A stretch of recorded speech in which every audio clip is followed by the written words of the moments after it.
I actually met her for the first time at a dance at a Jewish center in Laurelton, where we grew up. It was the Temple Bethel on 232nd Street and Merrick Road in Laurelton. I think I was like 14, and she was 13 when we first laid eyes on each other. And it was a teenage dance, and I was 13. And I was with my girlfriend, Jerry, who was very sophisticated. She had her nose done. She wore backless shoes. She wore makeup. And I was just a skinny little girl and didn't have any of those things that big girls have. And Harriet was there with her girlfriend, Geraldine. Jerry. I saw Dad, and he was over to his side, and he looked at us, and he started walking over towards us. He had this cute curl on his forehead, and he had these dimples. And I said, Jerry's going to ask us to dance. He's going to ask us to dance. And I went over to ask Jerry to dance with me. And Mom really got annoyed that I didn't ask her. So she was pissed at me. The joke is that I say, and then I swore I was going to make his life miserable for the rest of his life. I was going to make him miserable for the rest of his life.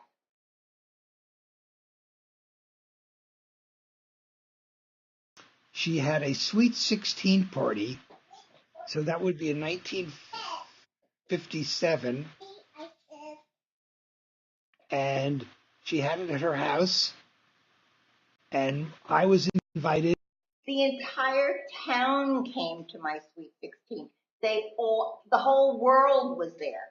One of the reasons being, we had a major snowstorm, and they canceled school.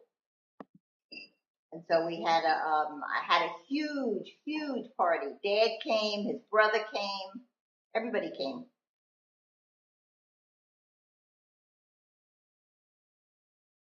We lived in a small town called Laurelton in Queens, suburban New York. Everybody who lived in Laurelton, it was a very small little Jewish community. Everybody was our age. Didn't it seem like everybody was our age there? I mean, and we were all friends. One of the guys that lived in Laurelton was Bernie Madoff. And we never ran into him. He wasn't part of our group.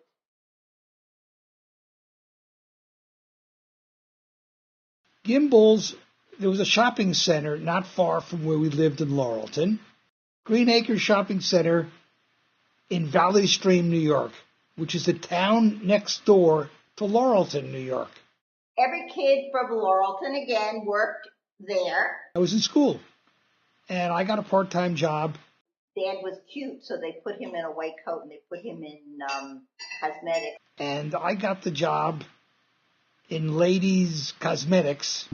They put a white coat on me, and they taught me how to use this miroscope. It basically was a special light that you shine on the lady's face, and depending upon what it looked like, there are some products that you can recommend to them. So I was the consultant for facial makeup. Mom was working there, but she was working in men's accessories, men's underwear. It's true. She was a sales girl. I was a sales guy behind the cosmetics counter. And me, they put into men's clothing, actually. So, but part of the clothing was men's underwear. And afterwards, we would all go out together after work. And one of the places we went was next door to the drive-in movie theater.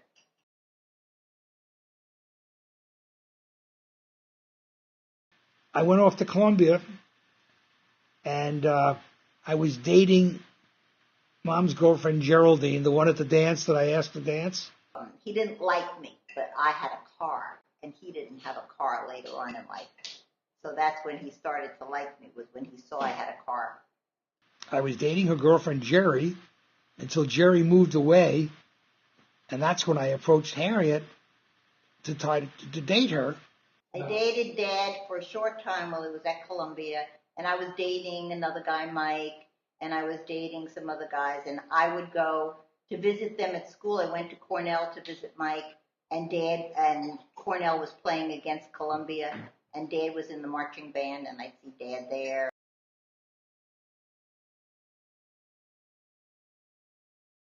There was a time when I was dating her, I was living in the A.E. Pie house. I invited her to the dance, the Dean's Drag. It was called the Dean's Drag. That's what they did in those days. They're very corny. I remember who was singing it. What was her name again? Harold Burnett. Harold Burnett. I remember it like, yeah, Harold Burnett was singing. I saw his room at the fraternity. Well, that's where I got dressed. I brought her up to the fraternity house room afterwards or before, forget which. We made out, and that was the beginning of a hot and furious relationship.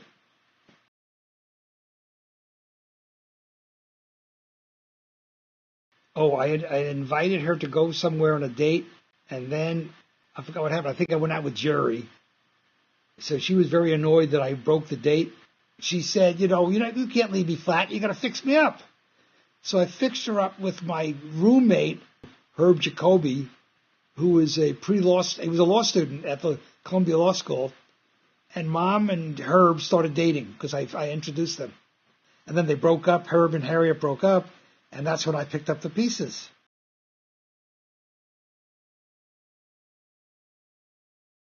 I broke up with her at the beginning of the summer. I started dating Dad at the end of the summer.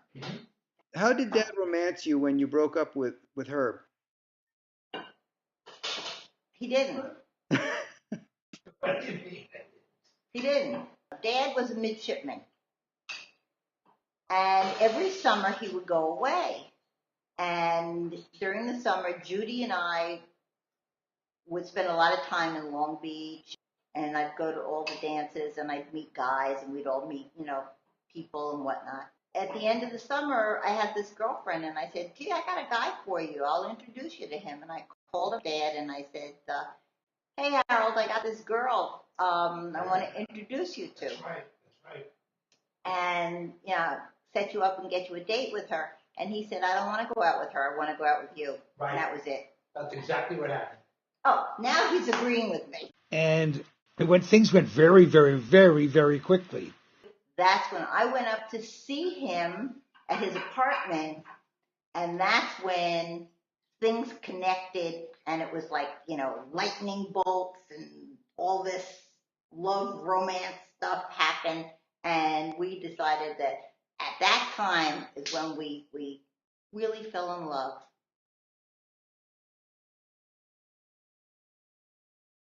In September of 1961, I asked Mom if she'd marry me.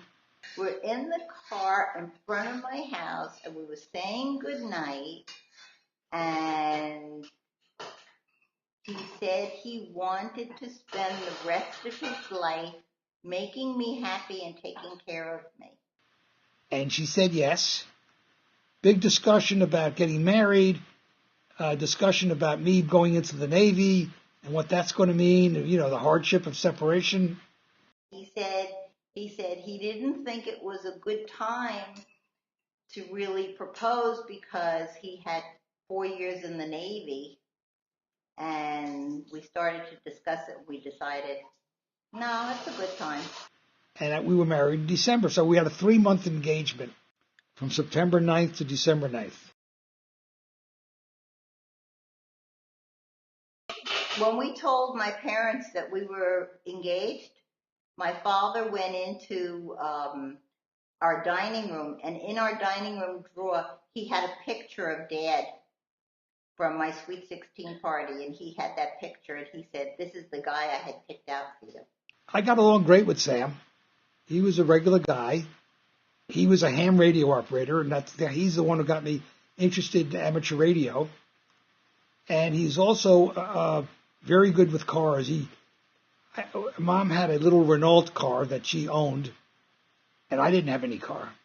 And Sam, worked on that car at weekends, changing the clutch or whatever you had to do with a car in those days. And I helped him. I got along great with our parents. We drove up to Norwich, New York, and she met Will and Marv. And my sister, and welcomed Harriet. Dad's sister Wilma and mother took me aside and sat me down and interviewed me.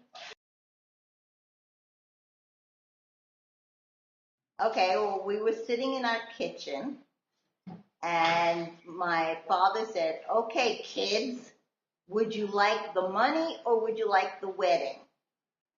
And Dad looked at my father and said, "We'd like the money." And my mother said, "You'll get the wedding. I didn't have a wedding, so you'll get the wedding." And that's when my mom and Dad started planning my wedding, and they went all out.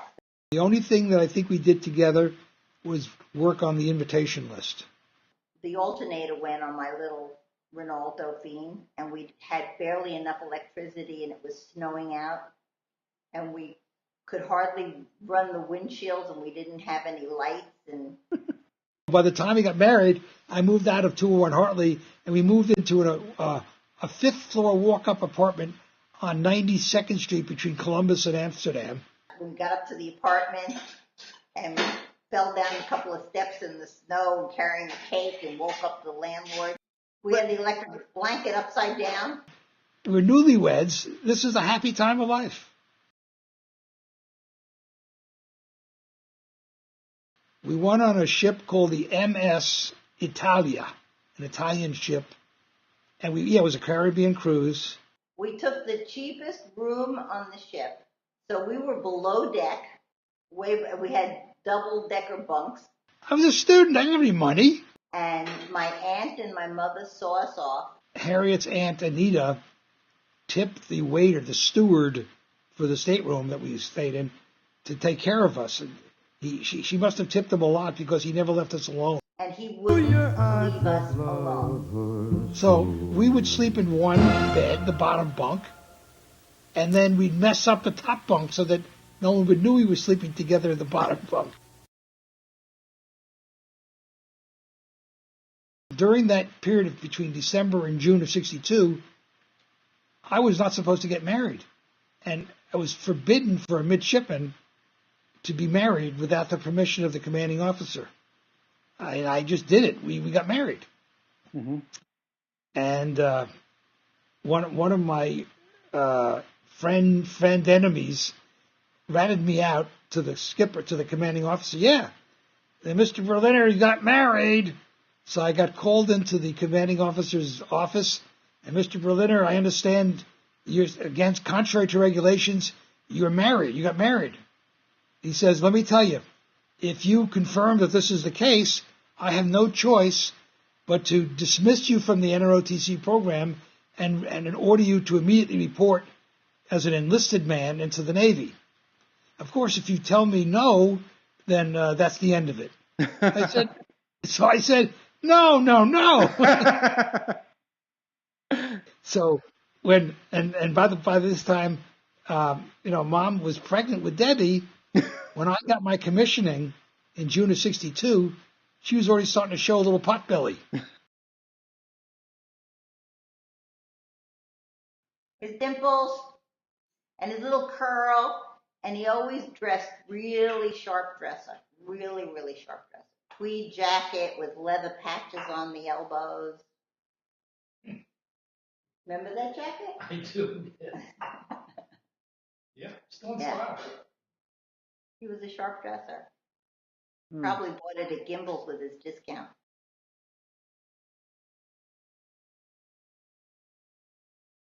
She had a great sense of humor, made me laugh, and she was actually somewhat spunky and daring.